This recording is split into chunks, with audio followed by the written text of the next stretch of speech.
নমস্কার বন্ধুরা, আজকে আবার ফিরে এলাম নতুন একটা টপিক নিয়ে। জলের ব্যতিক্রান্ত প্রসারণ। আমরা জানি কোনো তরল উষ্ণতা বাড়ালে আয়তনে প্রসারিত হয় এবং উষ্ণতা কমালে আয়তনে সংকোচন হয়। কিন্তু জলের ক্ষেত্রে এই ঘটনাটা দেখতে পাওয়া যায় না, কারণ জল 0 ডিগ্রি থেকে 4 ডিগ্রি টেম্পারেচার পর্যন্ত উষ্ণতা বৃদ্ধিতে জলের আয়তনের কোনো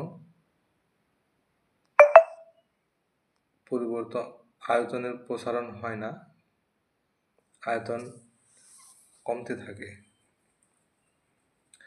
4 ডিগ্রি সেন্টিগ্রেড উষ্ণতা বৃদ্ধির পর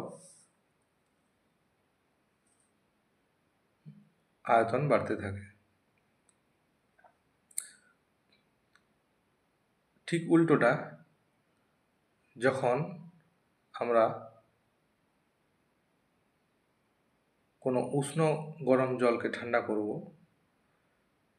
সেই ঠান্ডা করার সময় 4 ডিগ্রি সেন্টিগ্রেড পর্যন্ত ঠান্ডা করার সাথে সাথে আয়তনের হ্রাস ঘটে। আবার 4 ডিগ্রি থেকে যখন 0 ডিগ্রি টেম্পারেচারে নিয়ে আসব, তখন আয়তন বৃদ্ধি হয়। এই ব্যতিক্রম ঘটনার জন্য এই জলের ব্যতিক্রম ঘটনাটাকেই বলা হয় জলের ব্যতিক্রান্ত প্রসারণ। জলের ক্ষেত্রে এই ঘটনাটা ঘটে। এই ঘটনার জন্যই শীতকালে বা শীতপ্রধান দেশে, যেখানে জলাশয়, হ্রদ, বিভিন্ন বড় বড় সমুদ্র, সেখানে যে সকল সামুদ্রিক প্রাণী বা জলজ প্রাণীরা থাকে, তারা জলের এই ব্যতিক্রান্ত প্রসারণের জন্যই কিন্তু জীবন ধারণ করে বেঁচে থাকে। কিভাবে বেঁচে থাকে এরা? না, প্রসেসটা হচ্ছে, শীতপ্রধান দেশে জলের উপরের স্তর ঠান্ডা হয়ে ভারী হয়ে যায়। ঠান্ডা হয়ে ভারী হওয়ার ফলে কি হয়? জল নিচের দিকে নেমে আসে এবং নিচের দিকের জলের উষ্ণতা বেশি থাকায় সেটা উষ্ণ এবং হালকা হয়, ফলে সে উষ্ণ ও হালকা জল উপর দিকে উঠে যায়। এইভাবে একটা পরিচলন স্রোতের সৃষ্টি হয়। এইভাবে পরিচলন স্রোত সৃষ্টির ফলে কি হয় না, জলের যে উষ্ণতাটা কি হয় না, 4 ডিগ্রি সেন্টিগ্রেড উষ্ণতাতে ফিক্সড থাকে। কেন না, জলের এই পরিচলন স্রোতের ফলে কি হয় না, ঠান্ডা ভারী জল উপর থেকে নিচে নেমে আসে, হালকা এবং উষ্ণ জল উপর দিকে ফিরে যায়। এইভাবে চলতে চলতে যখন জলের উষ্ণতা, উপরে জল কি হয়, ঠান্ডা হয়ে বরফে পরিণত হয়ে যায়। ঠান্ডা হয়ে বরফে পরিণত হয়ে যাওয়ার ফলে কি হয় না, উপরের স্তরটা বরফ হয়ে যায়। বরফ যেহেতু হালকা, এবং বরফ এবং জল উভয় তাপের কুপরিবাহী, ফলে জলের নিচের অংশে যে তাপমাত্রা, সেটা 4 ডিগ্রি সেন্টিগ্রেড উষ্ণতাতে ফিক্সড থেকে যায়। ফলে কি হয়, জলজ প্রাণীরা ওই উষ্ণ আবহাওয়ায় বেঁচে থাকতে পারে।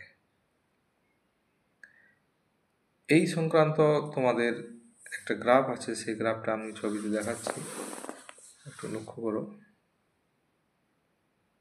সেই ছবিটা আমি ভিডিওতে দেব, ঠিক আছে? সেই ছবিতে দেখবে যে একটা গ্রাফ 1 গ্রাম জলের ক্ষেত্রে আমরা যদি আলোচনা করি তখন দেখা যাবে আমরা ঘনত্ব এবং আয়তনের একটা সম্পর্ক খুঁজে পাই ডি সমান m/v সমীকরণের সাহায্যে। ডিটা হচ্ছে ডেনসিটি, এমটা হচ্ছে মাস এবং ভিটা হচ্ছে ভলিউম। এখানে দেখা যায় যে ডি অর্থাৎ ঘনত্ব এবং ভলিউম অর্থাৎ আয়তন, এরা পরস্পরের সাথে ব্যস্তানুপাতিক সম্পর্ক বজায় থাকে। তো এখানে দেখার বিষয় যে 4 ডিগ্রি সেন্টিগ্রেড উষ্ণতায় যেহেতু জলের আয়তন সর্বনিম্ন হয়, আয়তনের পরিমাণ সবথেকে কম হয়,